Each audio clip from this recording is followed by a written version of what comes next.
وتعالى كما ورد في سورة آل عمران. اعوذ باللہ من الشیطان الرجیم. بسم اللہ الرحمن الرحیم. اذ قال اللہ تعالی یا عیسی ابن مریم وَإِذْ قَالَ اللَّهُ يَا عِيسَىٰ إِنِّي مُتَوَفِّيكَ وَرَافِعُكَ إِلَيَّ وَمُطَهِّرُكَ مِنَ الَّذِينَ كَفَرُوا وَجَاعِلُ الَّذِينَ اتَّبَعُوكَ فَوْقَ الَّذِينَ كَفَرُوا إِلَىٰ يَوْمِ الْقِيَامَةِ.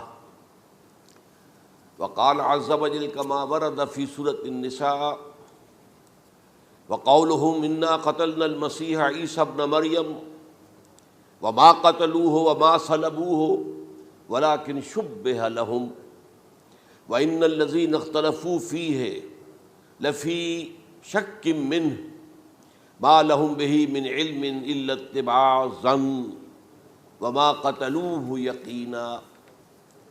وقال عز وجل كما ورد في سورة المائدة وكنت عليهم شهيدا ما دمت فيهم فلما توفيتني كنت أنت الرقيب عليهم وأنت على كل شيء شهيد. وقال عز وجل كما ورد في سورة الزمر الله يتوفى الأنفس حين موتها والتي لم تمت في منامها فيمسك التي قضى عليها الموت ويرسل الأخرى إلى أجل مسمى. صدق الله العظيم.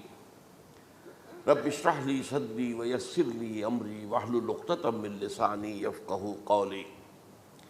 اللهم ربنا ألهمنا رشدنا وأعذنا من شرور أنفسنا.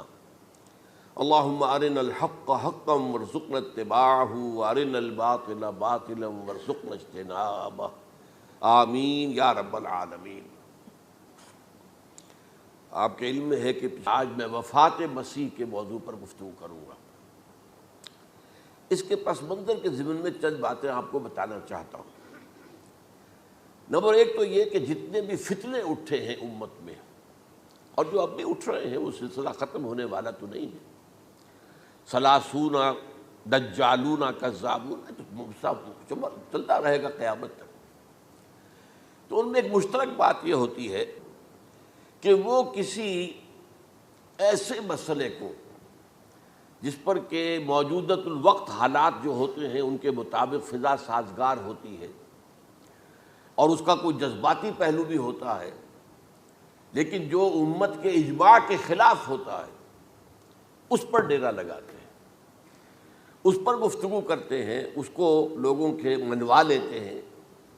اس کا نتیجہ کیا ہوتا ہے کہ چونکہ وہ چیز مجمع علیہ ہوتی ہے، امت کا اجماع ہے 1400 برس سے، اب اگر اس شے کو انہوں نے غلط ثابت کر دیا اپنے ذوم میں اور عام لوگوں سے کہ جو صاحب علم نہیں ہے، کہ جو نہیں سمجھ سکتے بات کو، اسے منوا لیا، اس کا مطلب ہے کہ اب اس شخص کے معتقد ہو گئے اور اسلاف سے منحرف ہو گئے کہ یہ تو بے وقوف سے سب لوگ، یہ سارے ہمارے علماء، یہ سارے محدثین، یہ سارے مفسرین، یہ سب بے وقوف تھے، یہ بات بھی نہیں کر سکے. یہ ہے وہ شخص، یہ مجدد وقت ہے جس نے یہ بات کہی. اس کی ایک مثال یہ ہے وفات مسیح کا معاملہ. اس کی ایک مثال میں آپ کو دیتا ہوں. ایک دوسرا فطرہ، وہ بھی غلام احمد کے نام سے شروع ہوا. غلام احمد پرویز، وہ یتیم پوتے کی وراثت کا یہ مسئلہ لے کر کھڑا ہو گیا.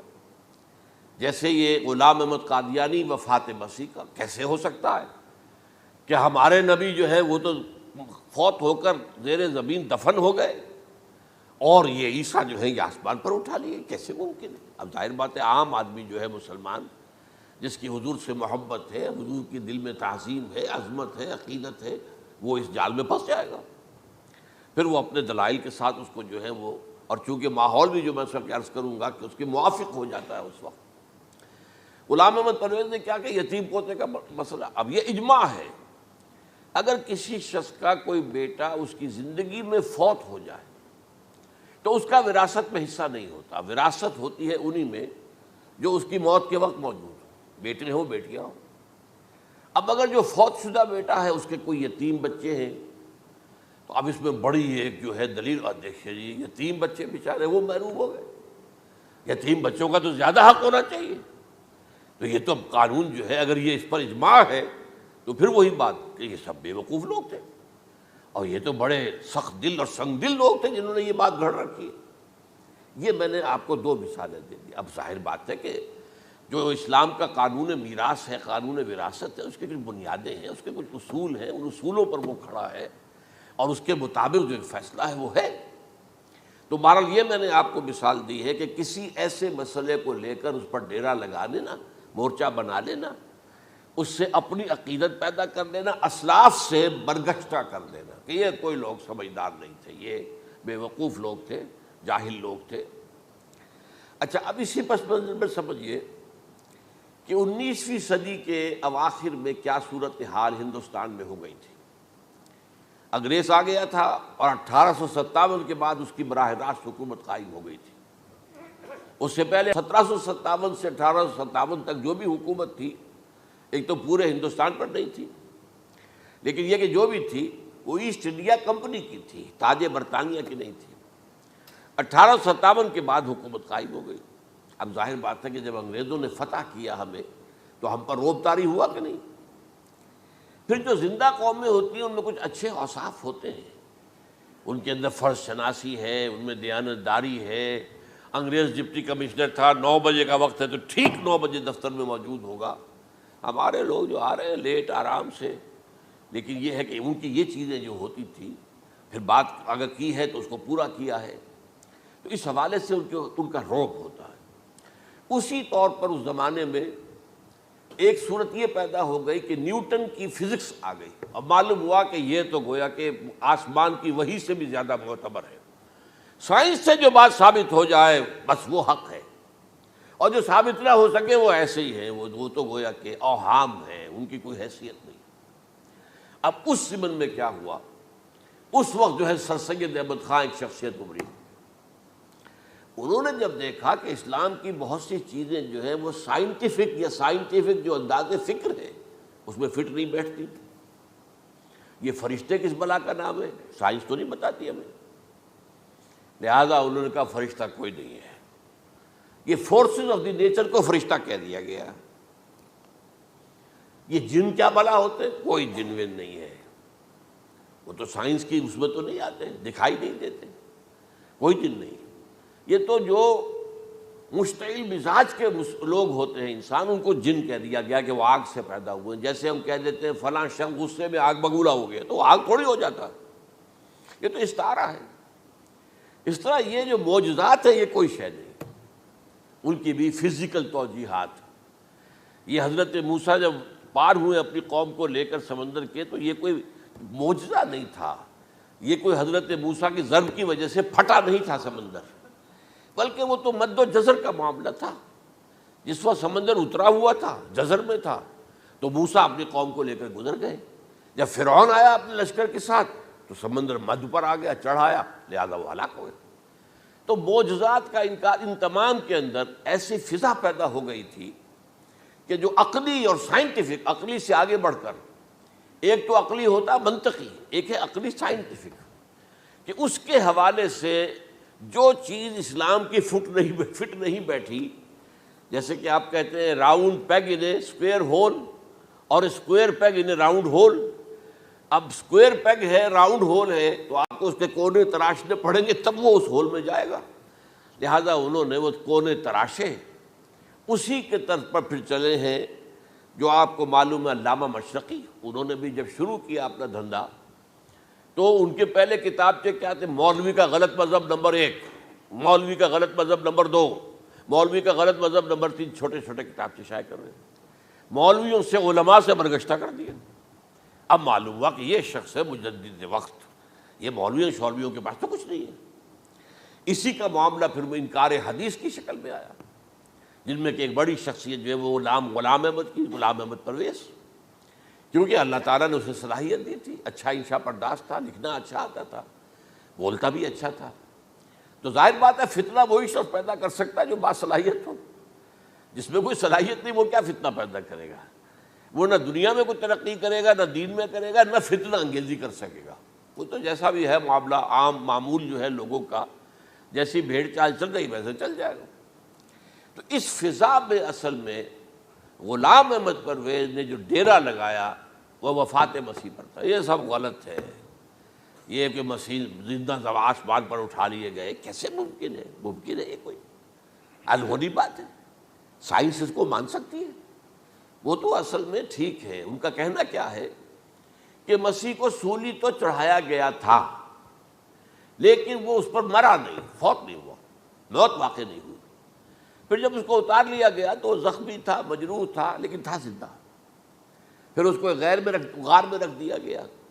پھر اس کے جو معتقدین تھے انہوں نے اس کی مرہم پٹی کی، اس کا علاج کیا، پھر وہ ٹھیک ٹھاک ہو کر پھر وہ وہاں سے چلا گیا، وہاں چھوڑ گیا اپنے اس شہر کو، یروشلم کو، اور اس ملک کو، فلسطین کو، اور پھر وہ آ گیا کشمیر میں، اور کشمیر میں وہ فوت ہوا۔ اس کی قبر موجود ہے، کسی قبر کی، کوئی پرانی بوسیدہ قبر کا نام لے لیا، فلاں قبر جو ہے وہ عیسیٰ ابن مریم کی۔ یہ ہے سارا معاملہ۔ اب ظاہر بات ہے کہ چونکہ ایک انسان کا زندہ آسمان پر اٹھایا جانا، وہ جو سائنسی ذہن ہے وہ اس کو نہیں مانے گا۔ چاہے قرآن مجید کے اندر تو خرق عادت اور بھی بہت سے ہیں۔ آخر اصحاب کہف 300 برس تک سوتے نہیں رہے، یہ کوئی سائنس کے حساب کتاب سے صحیح ہے؟ یا یہ ہے کہ حضرت عزیر علیہ السلام 100 برس تک مردہ رہے پھر زندہ کر دیے گئے، ان کا گدھا بھی زندہ کر دیا گیا جیسا کہ سورہ بقرہ میں آیا، لیکن ان کا کھانا جو ہے وہ صحیح رہا، اس کو مسا نہیں، اس میں کوئی بدبو نہیں آئی۔ تو واقعات ہوتے ہیں ایسے، اللہ تعالیٰ جو چاہے کرے، خرق عادت ٹھیک ہے۔ فطری قانون جو بھی ہے، جو لاز آف دی نیچر اللہ نے بنائے ہیں اور اس کے مطابق ہی دنیا چل رہی ہے، لیکن اللہ تعالیٰ کے ہاتھ ٹوٹ نہیں گئے، بند نہیں ہو گئے، اختیار ختم نہیں ہو گیا۔ میں کیا کروں؟ میں تو قانون بنا بیٹھا، اب تو میں کچھ نہیں کر سکتا۔ میں تو قانون بنا چکا ہوں کہ آگ جلاتی ہے، اب اگر ابراہیم کو آگ میں ڈال دیا تو میں تو نہیں بچا سکتا، اس لیے کہ قانون ہے، وہ میرا بنایا ہوا قانون۔ لیکن ہم یہ سمجھتے ہیں، ہمارا ایمان ہے اللہ تعالیٰ جو ہے وہ قادر مطلق ہے، وہ جب چاہے اپنے ہی بنائے ہوئے کسی قانون کو توڑے۔ اسی کو کہتے ہیں خرق عادت۔ خرق کے معنی ہوتا ہے پھاڑ دینا، توڑ دینا۔ جیسے کہ وہ سورہ کہف میں لفظ آتا ہے کہ وہ حضرت موسیٰ کو جن کے پاس بھیجا گیا تھا، بزرگ کے پاس، انہوں نے اس کشتی کا جس میں وہ سوار تھے اس کا ایک تختہ پھاڑ دیا، توڑ دیا، خرقہ۔ تو خرق عادت، عادت سے مراد کہ عام عادی قانون، laws, physical laws, chemical laws جو بھی دنیا میں چل رہا ہے، بایولوجیکل لاز، ان کو جب چاہے اللہ توڑے اور اپنی خصوصی مشیت کا اس کے اندر اظہار کر دے۔ اب اس سلسلے میں جو میں نے آیات آپ کو سنائی ہیں، اور اسی طرح کی کچھ اور آیات بھی ہیں، ان میں قادیانی نے اور قادیانیوں نے اصل ڈیرا لگایا ہے لفظ وفات پر۔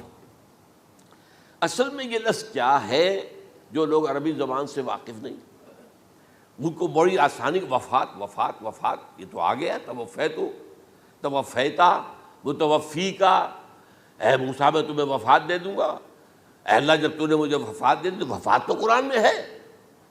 پھر اس کے ہوتے ہوئے یہ مفسرین کو کیا ہو گیا؟ ان کا دماغ خراب ہو گیا تھا۔ یہ تمام محدثین جو ہیں اتنی عقل بھی نہیں تھی ان میں۔ تو یہ وہ بات جو میں پہلے بیان کر چکا ہوں۔ اب میں آپ کو بتاتا ہوں اصل میں عربی زبان کا قاعدہ۔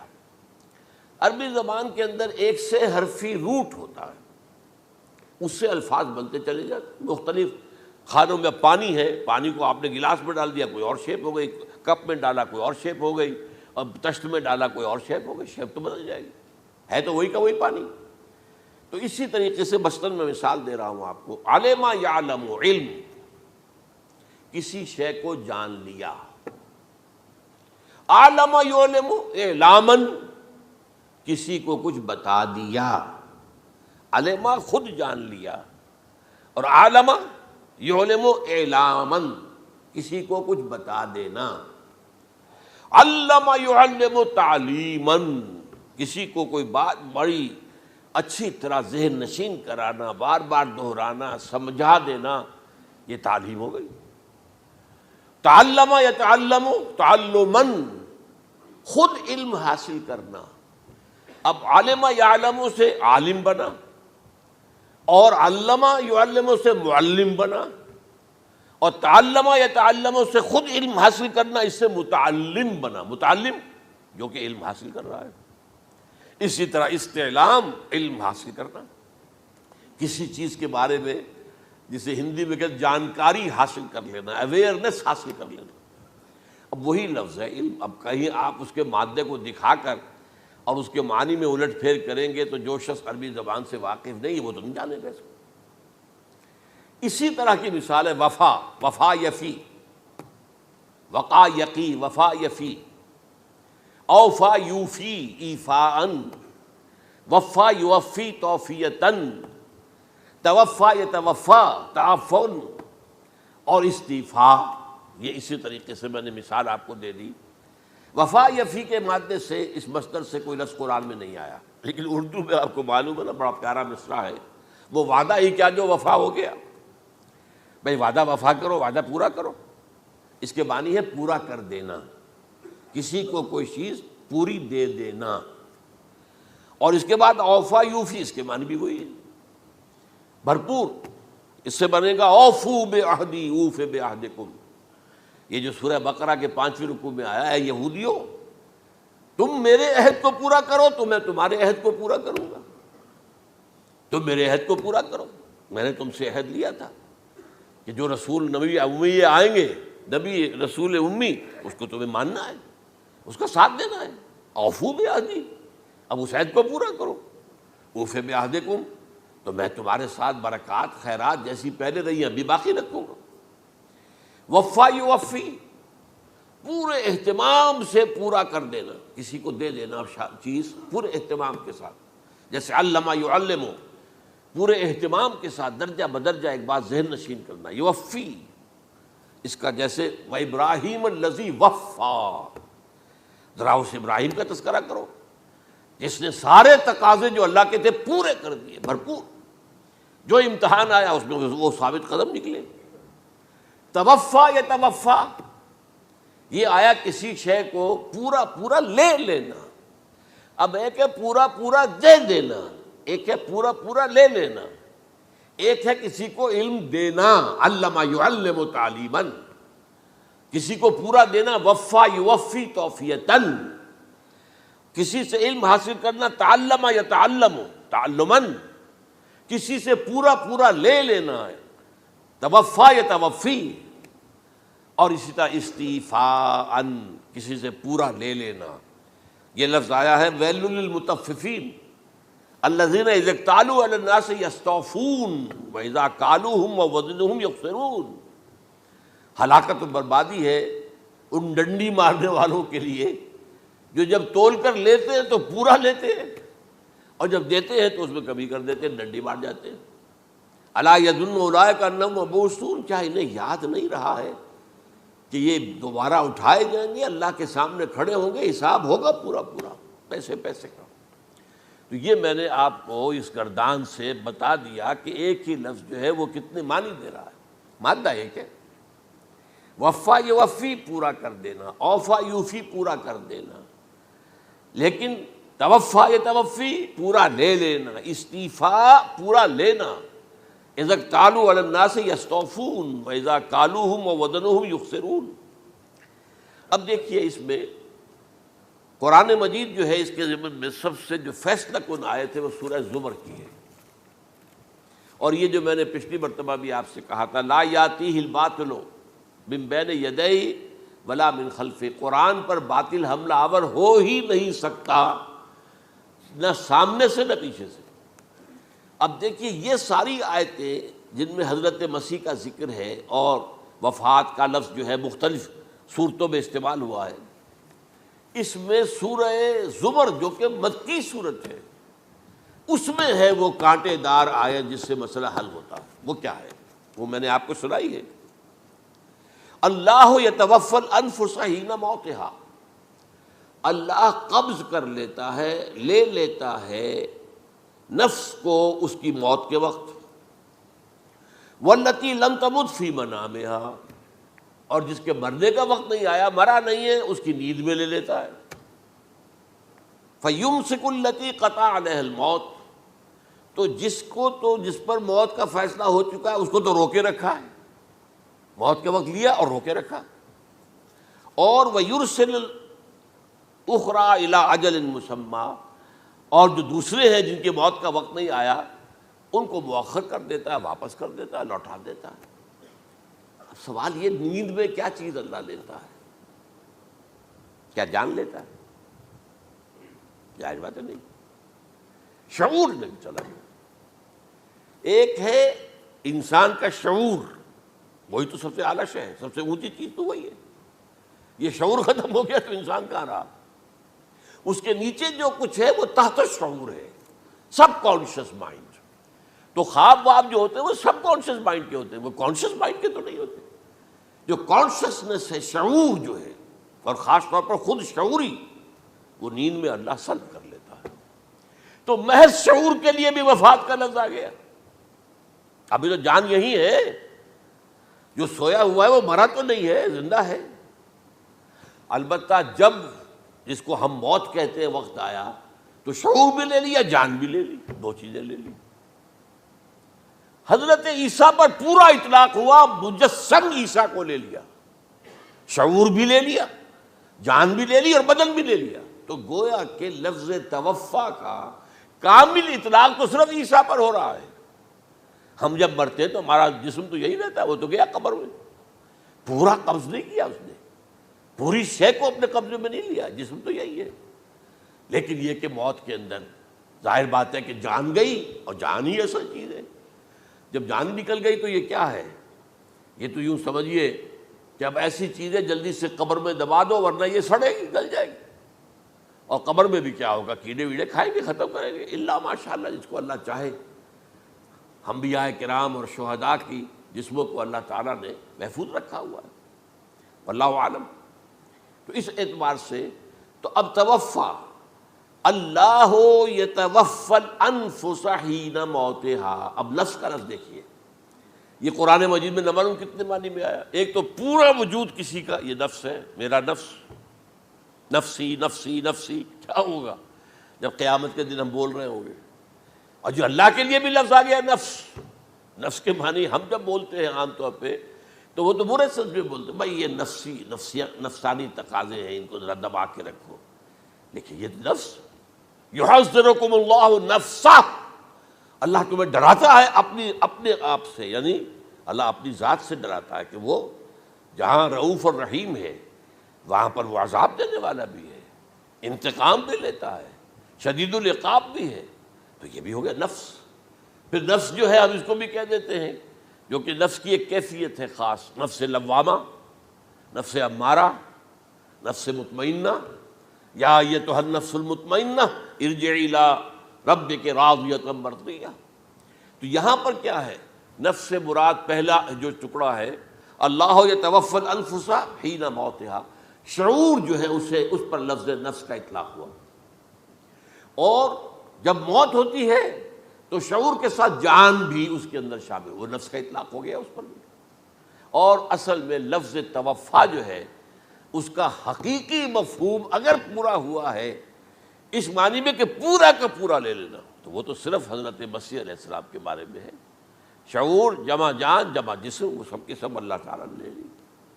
تو یہ اصل میں اس آیت کے اوپر جو ان لوگوں نے زور لگایا ہے، اس میں اس اعتبار سے کہ یہ لفظ وفات جو ہے اس کے اوپر جو ہے عام طور پر وفات کے معنی ہے موت ہے، حالانکہ قرآن مجید میں موت کا لفظ بھی تو آیا ہے نا، ان موتہا واللتی لم تمت، یہ سارے الفاظ موت کا لفظ بھی تو آتا ہے نا۔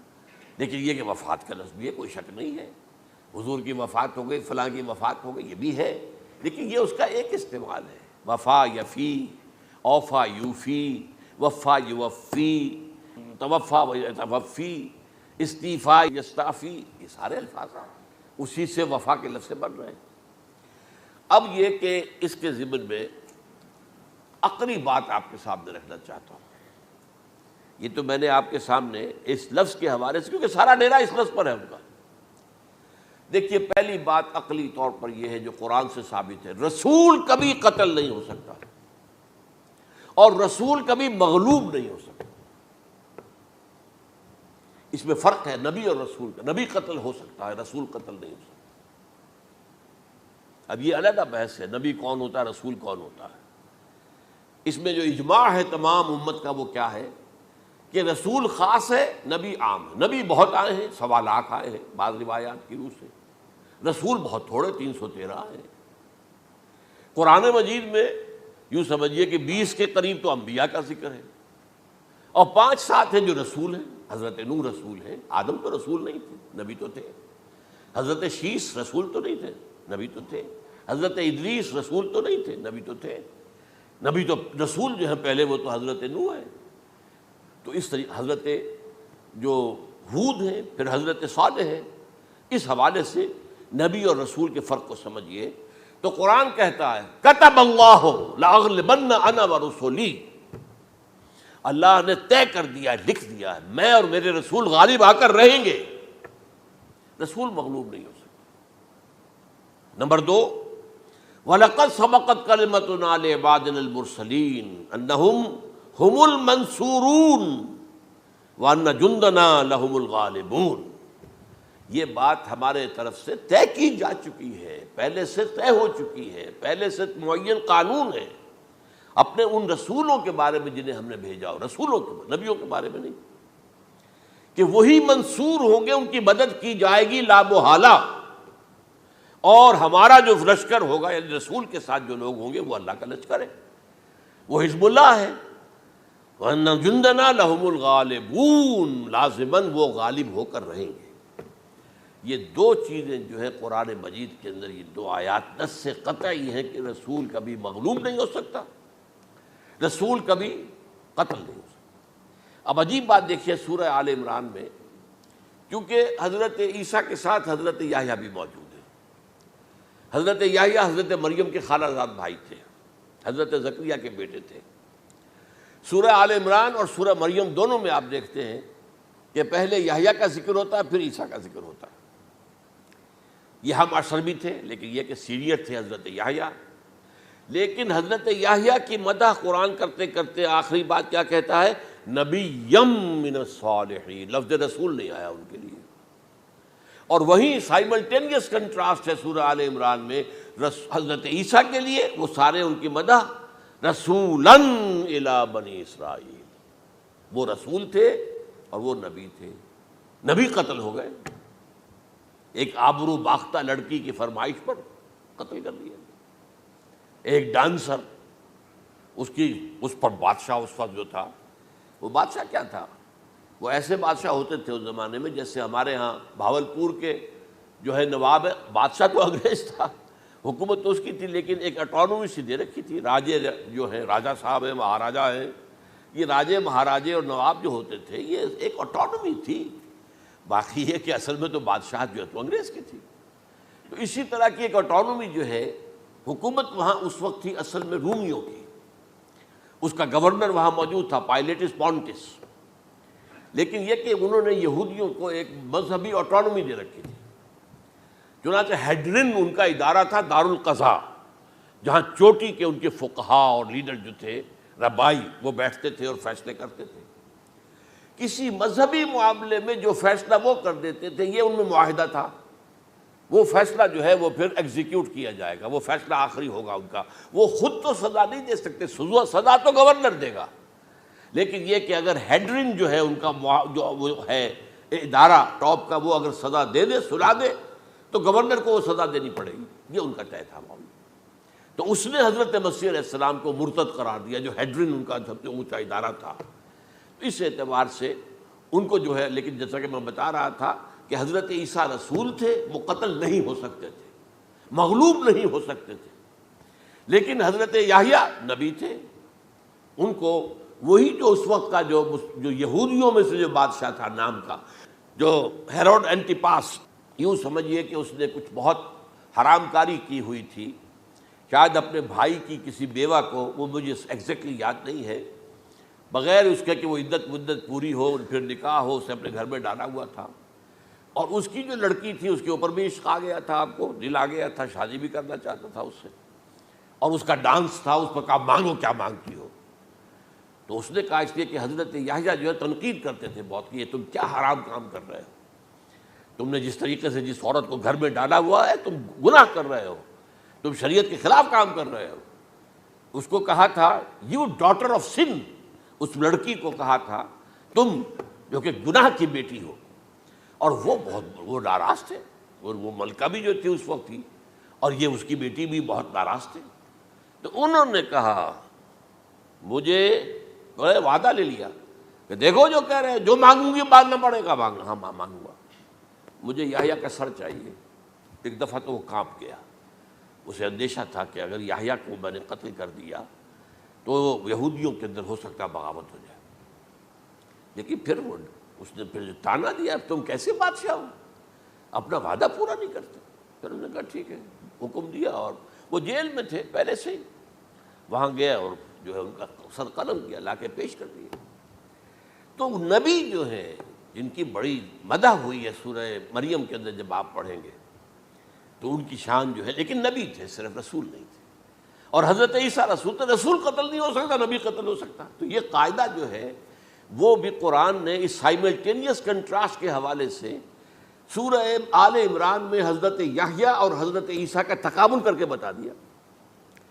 تو ایک تو بات یہ ہے کہ اس اعتبار سے میں جو آپ کو آیت سنا چکا ہوں، یہ جو جرائم جو ہے سورہ نساء کے اندر یہودیوں کے اللہ تعالیٰ نے بیان کیے ہیں، ان میں سے یہ بھی ہے وَقَوْلُهُمْ إِنَّا قَتَلْنَا الْمَسِيحَ عِيسَى ابْنَ مَرْيَمَ، اور ان کا یہ کہنا کتنا بڑا جرم ہے جو یہ کہہ رہے ہیں ہم نے عیسیٰ ابن مریم کو قتل کر دیا۔ لیکن یہاں ایک عجیب کیفیت ہے، رسول اللہ کے رسول کو، عام طور پر اس کی کنسٹرکشن کو لوگ سمجھے نہیں ہیں، وہ سمجھتے ہیں انہوں نے خود ہی کہا رسول اللہ، انہوں تو رسول اللہ کہتے تو قتل کیسے کرتے؟ یہ اللہ نے کہا، اچھا ان کا کہنا یہ ہے کہ اللہ کے رسول کو قتل کر دیا۔ وَقَوْلُهُمْ إِنَّا قَتَلْنَا الْمَسِيحَ عِيسَى ابْنَ مَرْيَمَ رسول اللہ، ان کا یہ کہنا کہ ہم نے عیسیٰ ابن مریم کو، مسیح کو قتل کر دیا، وہ اللہ کے رسول کو۔ وَمَا قَتَلُوهُ وَمَا صَلَبُوهُ، انہوں نے نہ اسے قتل کیا نہ سولی پہ چڑھایا، وَلَٰكِن شُبِّهَ لَهُمْ، بس مشابہت پیدا کر دی گئی ان کے لیے، شبہ میں ڈال دیا گیا ان کو۔ وَإِنَّ الَّذِينَ اخْتَلَفُوا فِيهِ لَفِي شَكٍّ مِّنْهُ، اور جو لوگ اختلاف کر رہے ہیں ان کے بارے میں وہ بس شکوک میں مبتلا ہیں، مَا لَهُم بِهِ مِنْ عِلْمٍ، ان کے پاس کوئی علم نہیں ہے، إِلَّا اتِّبَاعَ الظَّنِّ، صرف گمان کی پیروی کر رہے ہیں۔ وَمَا قَتَلُوهُ يَقِينًا، اور ہرگز قتل نہیں کیا۔ یہ کلیئر سورہ نساء کی آیت نمبر 157 ہے۔ اب یہاں ایک سوال پیدا ہوتا ہے، پھر کون قتل ہوا؟ واقعہ تو ہوا ہے، سولی کا واقعہ ایک ہسٹوریکل واقعہ ہے، پھر کون صلیب پہ چڑھا؟ حضرت عیسیٰ تو صلیب پر نہیں چڑھ سکتے، اس لیے کہ صلیب کی موت کو سمجھا جاتا تھا بہت ذلت کی موت ہے، بہت حقارت کی موت ہے، بہت ملعون موت ہے۔ تو جب عیسیٰ مغلوب نہیں ہو سکتے تو صلیب پہ کیسے چڑھا دیے جائیں گے؟ قتل ہونا تو بعد میں ہوگا نا، پہلے تو آپ صلیب پر لٹکائیں گے اس کو نا، تب وہ جب مرے گا تو کہیں گے قتل بھی ہو گیا، ہم نے قتل کر دیا۔ صلیب کیا ہوتی تھی یہ معلوم ہے آپ کو؟ ایک لمبی لکڑی، ایک جو ہے ٹرانسفرس آ جائے گی اس کے اوپر، اور اس میں سے یہ ہے کہ اس کے دونوں، ایک شخص کے جو ہے دونوں ہاتھ وہ نیل کر دیے جاتے تھے، یہ جو اوپر جو ہے کراس کا جو نشان ہے وہ کیلیں ٹھوک کر لگا دیے گئے، اور پاؤں دونوں جو ہے وہ پیروں کے اندر کیلیں ٹھوک کر وہ اس لمبی لکڑی کے ساتھ جو نیچے سے آ رہی ہے اس میں لگا دیے۔ اب وہ بلیڈنگ ہو رہی ہے، اس کا جو حال ہے پتلا ہو رہا ہے، اس کا رفتہ رفتہ سسک کر مرتا ہے نا، اسی لیے اسے کہتے ہیں بڑی ملعون موت ہے۔ ایک ہے آپ نے پھانسی دی کسی کو، ایک جھولا جھولتا ہے اور گیا، ختم ہو گیا۔ آج کل تو کیا ہوتا ہے، کرسی پہ بٹھایا، ذرا کرنٹ چھوڑا اور گئے صاحب، کو ٹیکا لگایا پتہ ہی نہیں چلا اور پیٹ ٹیکے کے ساتھ آدمی مر گیا۔ تو یہ بھی ہوتا ہے، لیکن یہ کہ بدترین موت جو ہے صلیب کی موت ہے۔ تو یہ واقعہ تو ہوا ہے صلیب کا، لیکن یہ کہ کون مرا؟ اب دیکھیے عیسائیوں کا کہنا کیا ہے، عیسیٰ صلیب پر چڑھے، وہاں فوت ہو گئے، مر گئے، پھر انہیں نکالا گیا، ایک قبر میں رکھ دیا گیا، لیکن قبر وہ جو تھی اس طرح نہیں تھی زمین میں کھودی ہوئی، بلکہ ایک پہاڑ کے اندر ایک چھوٹا سا کھو تھا، غار سی، وہاں رکھ دیا گیا، لیکن وہاں سے وہ زندہ ہو گئے۔ اگلے دن جب لوگ آئے تو دیکھا وہ قبر تو خالی ہے، عیسیٰ کہاں گئے؟ وہ زندہ ہو کر آسمان پر اٹھا دیے گئے، اور آسمان پر جانے سے پہلے وہ اپنے حواریین سے ملے بھی تھے، کہا میں زندہ ہوں۔ یہ ہے ان کا عقیدہ، اور اس کے بعد یہ بھی عقیدہ ہے کہ دوبارہ آئیں گے، قیامت کے قریب آئیں گے، یہ بھی عقیدہ ہے۔ ہمارا عقیدہ کیا ہے؟ نہ سولی پر چڑھے نہ قتل ہوئے، بلکہ اللہ نے انہیں اٹھا لیا، بل رفعہ اللہ الیہ، اللہ تعالیٰ نے انہیں اٹھا لیا۔ جیسے کہ آتا قرآن میں، یا عیسیٰ انی متوفیک ورافعک الیہ، اے عیسیٰ میں تمہیں قبض کر لوں گا، قبضے میں اپنے لے لوں گا اور اپنی طرف اٹھا لوں گا، رافعک الیہ، یہ قرآن مجید کا قول ہے۔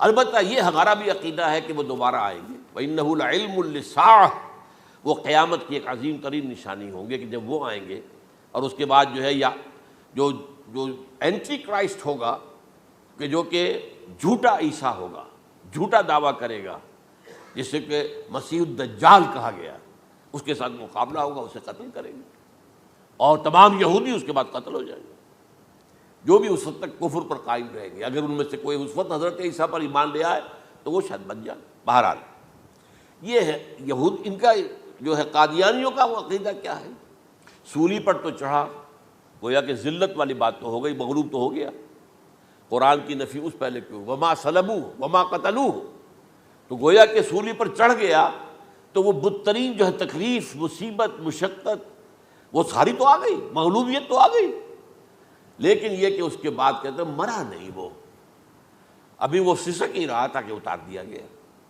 اس کے بعد اس کے جو شاگرد تھے، حواری تھے، انہوں نے مرہم پٹیاں کی، پھر وہ ٹھیک ہو کر چلا گیا کہیں اور، ہجرت کر گیا اپنی قوم سے جو ان کے خیال میں کشمیر ہے، اور یہاں آ کر وہ تبھی موت مر گیا، بات اللہ اللہ ختم ہوا معاملہ۔ ہم کیا کہیں، ہم تو صرف یہ کہتے رہے ہیں، 1300 برس تک ہم نے یہ کہا ہے کہ ہمارا ایمان ہے قرآن پر کہ ان پر نہ صلیب دیے گئے نہ قتل ہوئے، انہیں اٹھا لیا گیا۔ کب اٹھایا یہ ہمیں معلوم نہیں تھا، کس مرحلے پر اٹھایا یہ ہمیں معلوم نہیں تھا، پھر سولی پر کون چڑھا یہ ہمیں معلوم نہیں تھا، لہذا کسی تفسیر میں آپ کو نہیں ملے گا، کہیں نہیں، نہ قرآن میں ہے، نہ حدیث میں ہے، نہ کسی تفسیر میں۔ یہ تو پچھلی صدی کے دوران جو پوپ کی لائبریری ویٹیکان میں، اس سے ایک نسخہ برآمد ہوا، انجیل برنباس۔ اب یہ بھی آپ کو معلوم ہونا چاہیے کہ انجیلیں 104 تھیں، جن میں سے 4 جو ہے سلیکٹ کی گئی ہیں، 100 انجیلیں اور ہیں جنہیں وہ اپوکریفل کہتے ہیں، غیر مستند انجیلیں، اپوکریفل، اور یہ ہے کینونیکل، قانونی، یہ ہے کہ جو مستند ہیں 4، لیکن جو 100 اور ہیں ان میں سے ایک یہ بھی ہے برنباس، اور برنباس کے بارے میں عیسائی مانتے ہیں کہ وہ بھی حضرت عیسیٰ علیہ السلام کے حواریین میں سے ایک تھے، وہ انجیل نکل آئی، اب وہ چھپ بھی گئی ہے۔ کراچی میں ایک ادارہ ہے خاص طور پر، باوانی جو سیٹھ ہیں ان کا بنایا ہوا ادارہ ہے، تو وہی چھاپتے بھی ہیں، ایک زمانے میں تو کافی تقسیم بھی کر رہے تھے، اب مجھے معلوم نہیں۔ اس نے سارا قصہ بیان کیا۔ قصہ کیا ہے؟ بہت دلچسپ قصہ ہے، پوری تفصیل سے۔ ایک شخص جو کہ حضرت مسیح کے حواریین میں شامل ہو گیا، وہ تھا جیوڈاس اسکیریوٹ۔ یہ شخص اصل میں تھا ایک زیر زمین تنظیم وہاں چل رہی تھی، زیلوٹس، انڈر گراؤنڈ موومنٹ، تاکہ ہم رومنوں کی حکومت یہاں سے ختم کریں اور اپنی پوری حکومت اور آزادی حاصل کریں۔ ان میں سے یہ بھی تھا، ان کا سرغنہ تھا برابس، برابا ڈاکو اسے کہا جاتا ہے، برابس۔ ظاہر بات ہے کہ قانون شکن تھا تو ڈاکو ہی تھا۔ اچھا، ان میں سے یہ شخص جو ہے، اس نے جیوڈاس نے حضرت عیسیٰ کے معجزے دیکھے بہت، اور اتنا یقین ہو گیا اسے کہ یہ شخص جو ہے عیسیٰ، یہ ایک مرتبہ اگر رومیوں پر لعنت بھیج دے، کرس کر دے، تو رومی ختم ہو جائے۔ لیکن ان سے کئی دفعہ جو ہے پھیر ڈال کر، ہیر پھیر کے ساتھ کوشش کی گئی کہ رومیوں کے خلاف وہ کوئی جو ہے وہ لعنت برآمد کر دے، وہ نہیں کرتے تھے۔ یہ ایک علیحدہ بات ہے، کیوں نہیں کرتے تھے، یہ اس وقت میرا موضوع نہیں ہے۔ منہاج عیسوی کیا تھا، منہاج موسوی کیا تھا، منہاج محمدی کیا تھا، ان میں فرق ہے۔ لِكُلٍّ جَعَلْنَا مِنْكُمْ شِرْعَةً وَمِنْهَاجًا، سورہ مائدہ میں آیا، تمام رسولوں کے لیے ہم نے ایک ایک منہاج، ایک ایک شریعت علیحدہ علیحدہ دی ہے۔ بہرحال منہاج عیسوی کچھ اور تھا، تو یہ نہیں کہتے تھے۔ اب اس نے کیا کیا کہ وہ اپنے ڈاکو سرغنے سے اجازت لے کر ان کے حواریین میں شامل ہو گیا، اعتماد حاصل کیا، اور بار بار کوشش کی کہ یہ بددعا دے دیں، رومیوں کو نہیں دی۔ اب اس نے سوچا کہ انہیں اگر ذاتی طور پر تکلیف پہنچے گی تو زبان سے کلمہ نکل ہی جائے گا نا، کوئی لعنت کا۔ اس نے پکڑوایا حضرت عیسیٰ کو، کیونکہ جب یہ فیصلہ ہو گیا تھا ان کے قتل کا ہیڈرن جو ہے ادارہ وہ دے چکا تھا، اس کا فتویٰ تھا یہ واجب القتل ہے، یہ مرتد ہے، لہذا اس کو قتل کر دیا جائے، اور یہ فیصلہ جو ہے وہ رومی گورنر تک پہنچایا جا چکا تھا۔ رومی گورنر نے یہاں تک کہا، یہ سینٹ جو متی کی انجیل ہے اس میں موجود ہے، بھائی ہمارے پاس تو اس کا کوئی جرم نہیں ہے، ہمارے ہاں کوئی ایسی بات اس کی نہیں ہے جس سے کہ ہم اسے واجب القتل قرار دیں۔ ان کا نہیں، ہمارا حکم ہے، ہمارا فیصلہ تمہارا طے ہے، چاہے مذہبی معاملے میں کوئی فیصلہ ہمارا ہوگا تو تمہیں جو ایگزیکیوٹ کرنا ہوگا۔ بہرحال اس وقت حضرت مسیح روپوش ہو گئے گرفتاری سے بچنے کے لیے، ایک باغ میں تھے وہ، وہاں پر رات کے وقت انہوں نے اپنے حواریین کے ساتھ لاسٹ سپر کہتے ہیں اس کو، لاسٹ سپر کھانا کھایا، آخری کھانا تھا، اور اس کے بعد اس نے فرمایا آج کی رات تم میں سے ایک میرے خلاف غداری کرے گا۔ یہ کہہ کر حضرت مسیح تو ایک کوٹھڑی میں چلے گئے جو ہوتی ہے باغ کے اندر، کوئی کھرپے ورپے جو ہے، کوئی وہاں پہ کسیاں رکھی ہوئی، تو اس میں خود جا کر عبادت میں مصروف ہو گئے۔ اپنے حواریین سے کہا کہ تم بھی عبادت کرو، وہ حواریین سو گئے۔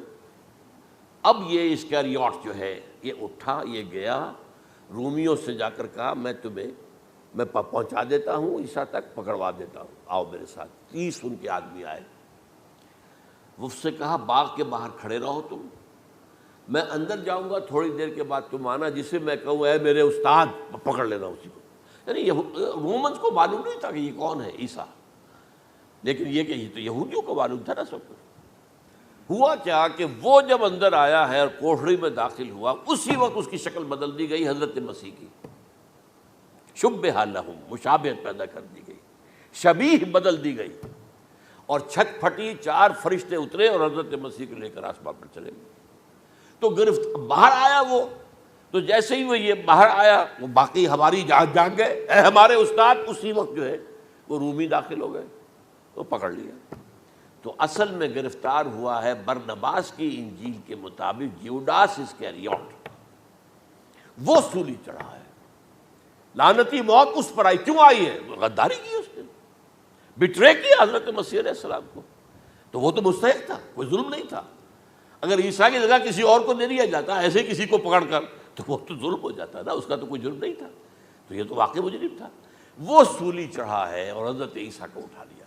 یہ ہے وہ ساری تفصیل جو کہ انجیل برنباس کے اندر موجود ہے، the Gospel of our Lord according to Saint Barnabas, یہ اس کا نام ہے، ایونجیلیم برنابے، یہ جو ہے یونانی زبان میں اس کا نام ہے یا لیٹن میں۔ بہرحال یہ ہے معاملہ۔ تو پہلی بات تو یہ ہے کہ عقلی طور پر رسول نہ مغلوب ہو سکتا ہے نہ قتل ہو سکتا ہے، ہمارا عقیدہ ہے، ماں صلبوہ وما قتلوہ۔ لیکن یہ کہ اگر یہودی، اگر جو قادیانی مانتے ہیں سولی چڑھ گئے تو صلیب تو ہو گئی، قرآن کی نفی تو ہو گئی، ہاں مرا نہیں، یہ دوسری بات ہے۔ دوسری بات یہ ہے کہ رسولوں کے باب میں اللہ کا قانون کیا ہے؟ اگر کسی قوم کی طرف رسول کو بھیجا اور اس قوم نے بحیثیت مجموعی انکار کر دیا، رد کر دیا، ریجیکٹ کر دیا، پوری قوم ہلاک، اور رسول اور اس کے جو چند ساتھی ایمان لے آتے تھے وہ وہاں سے ہجرت کر کے چلے جاتے تھے۔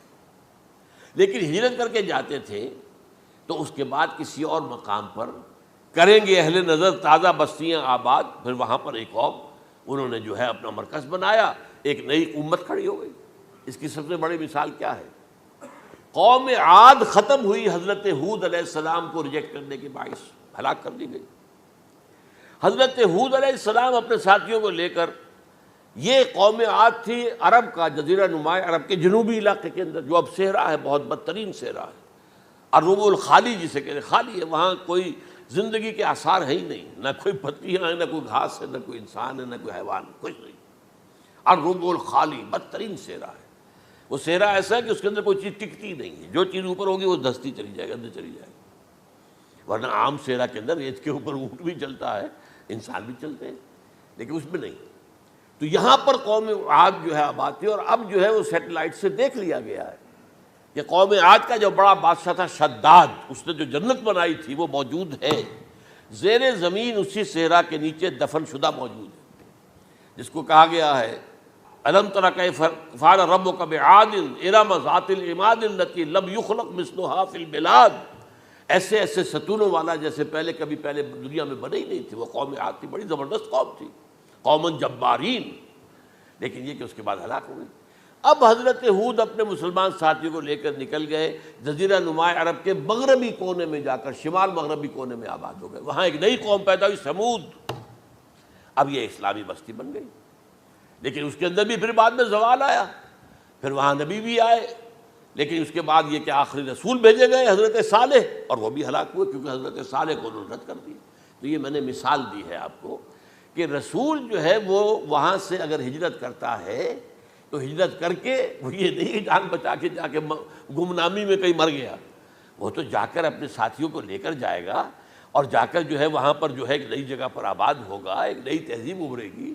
تو یہ تو نہیں ہوا، یہ گمنام ہو کر آ کر کشمیر میں مر گیا تو اس کی کیا حیثیت ہوئی؟ حضرت عیسیٰ علیہ السلام یا تو اگر ہجرت کرتے، یا جب انہیں معلوم ہو گیا تھا کہ میرے قتل کا فتویٰ ہو گیا ہے، تو آپ وہاں سے ہجرت کر سکتے تھے، لیکن اپنے ساتھیوں کو تو لے کر جاتے نا، اپنے حواریین کو لے کر جاتے، اور کہتے ہیں 12 حواریین کے علاوہ اور بھی کوئی 70 کے قریب لوگ تھے جو ان پر ایمان لائے تھے، ان کو لے کر جاتے، کسی جگہ جا کر آباد ہوتے، وہاں ایک نئی جو ہے بستی بنتی، وہاں مسلمانوں کی ایک آبادی ہوتی۔ تو ان میں سے تو کوئی شے بھی نہیں ہوئی، بات ہی ختم ہو گئی۔ لہذا عقلی طور پر بھی یہ بات ثابت نہیں ہو سکتی، خلاف عقل ہے، قرآن کے اصولوں کے خلاف ہے کہ وہ پھولی چڑھے ہوں لیکن مرے نہ ہوں، پھر اتر گئے تو مرہم پٹی کر دی۔ اچھا، کیا رومنوں کو اور یہودیوں کو پتہ نہیں چلا کہ مریم پٹی ہو رہی ہے اس کی اور عیسیٰ مرا نہیں ہے؟ اگر ان کے پتہ چل جاتا تو کیا وہ چھوڑ دیتے؟ اب مرہم پٹی کے بغیر تو 12 جو شخص سولی پر لٹکا رہا ہے وہ تو تقریباً مردہ ہی ہوتا ہے نا۔ وہ کہ چلیے ہو سکتا ہے کہ کوئی ایسا امکان ہو کہ اس کی نبض ابھی چل رہی ہو اور وہ اتار لیا جائے اور مرہم پٹی کر لی جائے تو بچ جائے، لیکن یہ کہ پھر اس کے بعد وہ اگر وہاں سے ہجرت کرتے تو وہاں سے وہ اپنے حواریین کو لے کر جاتے اور کسی نئی جگہ پر جا کر آباد ہوتے۔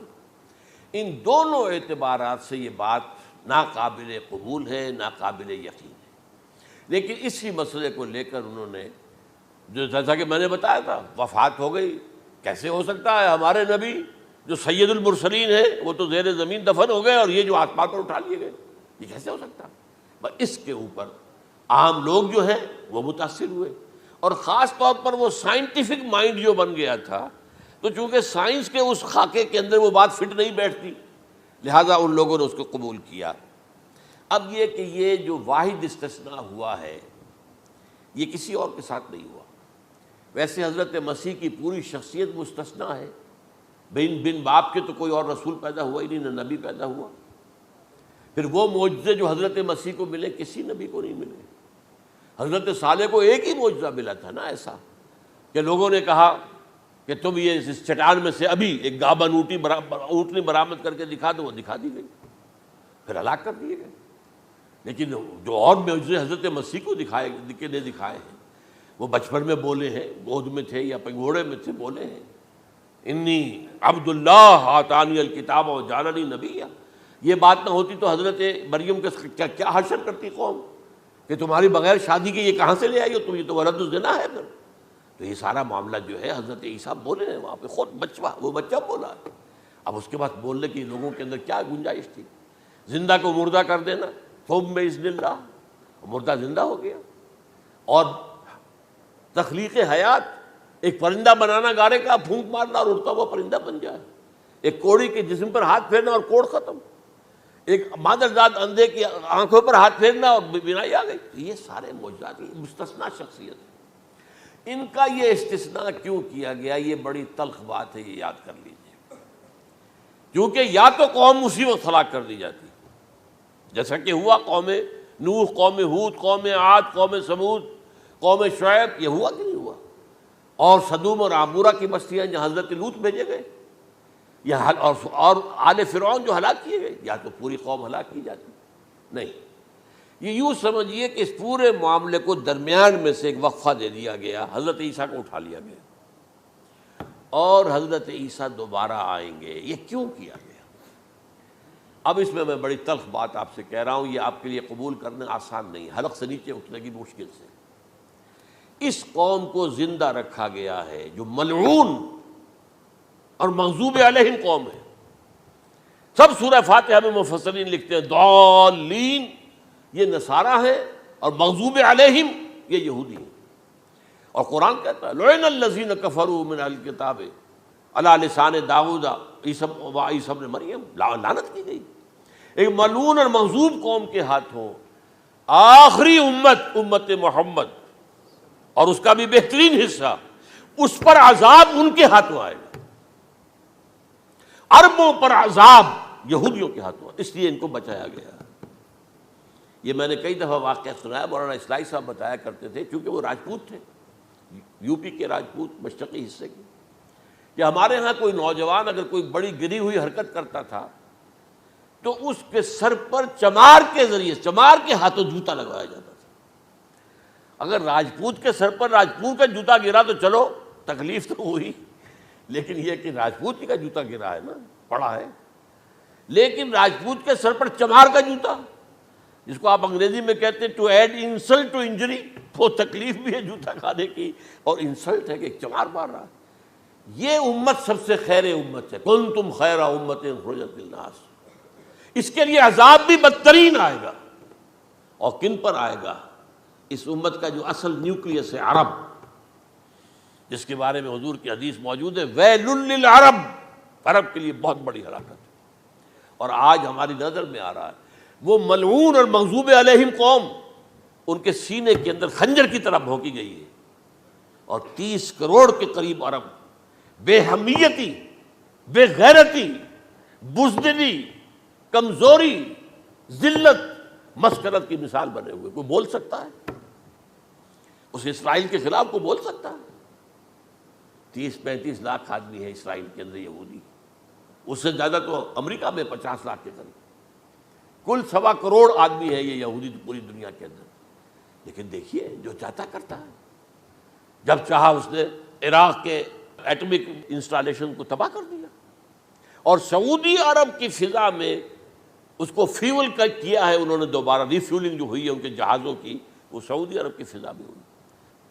یہ صورت جو ہے عربوں کے اوپر، اور اب جو آنا ہے آرمگدان، کیونکہ پوری عیسائی دنیا یہودیوں کے قبضے میں ہے، اور یہ رومی ایک حدیث کی روح سے 80 علم لے کر حملہ آور ہوں گے تم پر، اور یہ ہوگا مڈل ایسٹ میں۔ آپ کو معلوم ہے پوری دنیا میں کہا جا رہا ہے 3rd ورلڈ وار جو ہونے والی ہے وہ مڈل ایسٹ میں ہوگی، اور میں ٹوائنبی کا قول آپ کو سنا چکا ہوں، 1950 کا قول ہے اس کا۔ یہ اس وقت تک تو سوال ہی پیدا نہیں ہوتا تھا، سارا تصادم جو ہو رہا تھا وہ ایک طرف روسی اور اس کے ساتھی تھے، روس اور اس کے ساتھی، دوسری طرف یہ مغربی یورپ اور امریکہ تھا۔ کوئی مسلمانوں اور عیسائیوں کی کسی جنگ کا تو کوئی امکان نظر ہی نہیں آتا تھا۔ لیکن ٹائنبی نے کہا ہے، جو سب سے بڑا فلاسفر آف ہسٹری ہے 20ویں صدی کا، کہ اب جو جنگ ہوگی بڑی، جو اس نیکسٹ سینچری کی، 21st سینچری کی، وہ در حقیقت کمیونزم کے درمیان اور کیپٹلزم کے درمیان نہیں ہوگی، بلکہ عیسائیوں اور مسلمانوں کے درمیان ہوگی۔ یہ میں اس کا حوالہ بھی پورا آپ کو دے چکا ہوں، اس نے یہ کہاں یہ بات کہی، تو یہ ہے، یہ بات جان لیجیے۔ اور مڈل ایسٹ میں ہوگی، گریٹر اسرائیل بنے گا۔ حدیث میں خبریں، یہ سارے مسلمان ممالک تمہارے ہاتھ سے نکل جائیں گے مسلمانوں، یہ عراق اور اردن اور یہ اور وہ، یہاں تک کہ ترکی، سعودی عرب کا بھی شمالی حصہ نکل جائے گا۔ البتہ مدینے کا جو ان کا پروگرام ہے اس کو اللہ نہیں پورا ہونے دے گا، مدینے میں داخلے کی ان کو اجازت نہیں ملے گی۔ بہرحال یہ سارا کچھ ہونے والا ہے۔ وہ وقت بھی آنے والا ہے کہ حضور کی ایک حدیث کے مطابق ایک شخص کے 1000 بیٹے ہوں گے تو 999 ختم ہو جائیں گے، ایک بچے گا۔ یہ وقت بھی آنے والا ہے کہ حضور فرماتے ہیں اتنی بڑی جنگ ہوگی، اتنی خوریزی ہوگی کہ پوری زمین اٹھ جائے گی لاشوں سے۔ تو پرندہ جو ہے، کوئی ایک تو پرندے ہوتے ہیں کہ جو مردار خور ہے، گدھ ہے، وہ تو بڑی خوشی سے اتریں گے، تناول فرمائیں گے لاشوں کو۔ اسی طریقے سے کوے ہیں، چیلے ہیں، لیکن جو نفاست پسند پرندے ہیں وہ لاش کے اوپر اترنا نہیں چاہتے۔ تو ایک پرندہ اڑتا چلا جائے گا، اسے کہیں زمین پر اترنے کی جگہ نہیں ملے گی، لاشیں ہی لاشیں ہوں گی، یہاں تک کہ وہ تھک ہار کر اس کے جو ہے پر جواب دے جائیں گے، گرے گا تو لاش پر گرے گا۔ یہ وقت آنے والا، اور یہ یہودیوں کے ہاتھوں، یا یہودیوں کے جو سپورٹرز ہیں اس وقت، جو ان کے ہاتھ میں آلہ کار ہیں، ان کے ہاتھوں آنا ہے۔ میرے نزدیک اس کام کے لیے اس ملعون قوم کو کہ جو حضرت عیسیٰ کے زمانے سے معلوم ہو چکی ہے، اس کو باقی رکھا گیا ہے، اسے یہ موقع دیا گیا ہے، اس نے اسرائیل بنا لیا ہے۔ تقریباً 2000 سال کے بعد وہ دوبارہ آ کر آباد ہوئے اس سرزمین میں جہاں سے نکال دیے گئے تھے 70 عیسوی کے اندر۔ یہ سارا کچھ کیوں ہو رہا ہے؟ تو در حقیقت میرے نزدیک واللہ عالم حکمت خداوندی اس میں یہ ہے، انہیں روک کر رکھا گیا ہے اور حضرت عیسیٰ کو اٹھا لیا۔ پھر وہی عیسیٰ آئیں گے اور انہی کے ہاتھ میں یہ ہلاک ہوں گے، سوائے اس کے چونکہ جو ایک میں نے آپ کو کئی دفعہ حوالہ دیا ہے، فلاڈلفیا ٹرمپٹ ایک رسالہ نکلتا ہے پروٹیسٹنٹ عیسائیوں کا، انہوں نے یہ لکھا ہے، اس نے لکھا ہے ایک پرچے کے اندر کہ جب حضرت مسیح آئے گی اینٹی کرائسٹ ہوگا، وہ لکھا اس نے کہ وہ یہودی ہوگا، حالانکہ وہ پرو یہودی ہے۔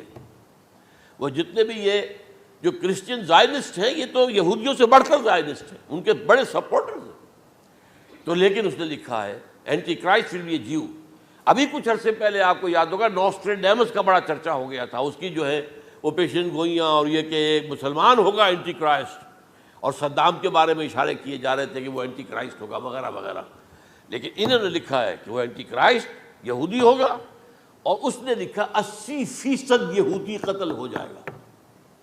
یہ میں نے ایک تعویل کی ہے اپنے ذہن میں کہ 20% شاید وہ ہوں جو حضرت عیسیٰ کی جو سیکنڈ کمنگ ہے آمد ثانی کے موقع پر ان پر ایمان لے آئیں اور وہ بچ جائیں، لیکن جو بھی حضرت عیسیٰ کا انکاری ہوگا وہ ختم کر دیا جائے گا، جیسے قوم نوح ختم ہوئی، قوم ہود ختم ہوئی، قوم عاد ختم ہوئی، قوم صالح ختم ہوئی، اسی طریقے سے تو یہ قانون خداوندی پورا ہونا ہے۔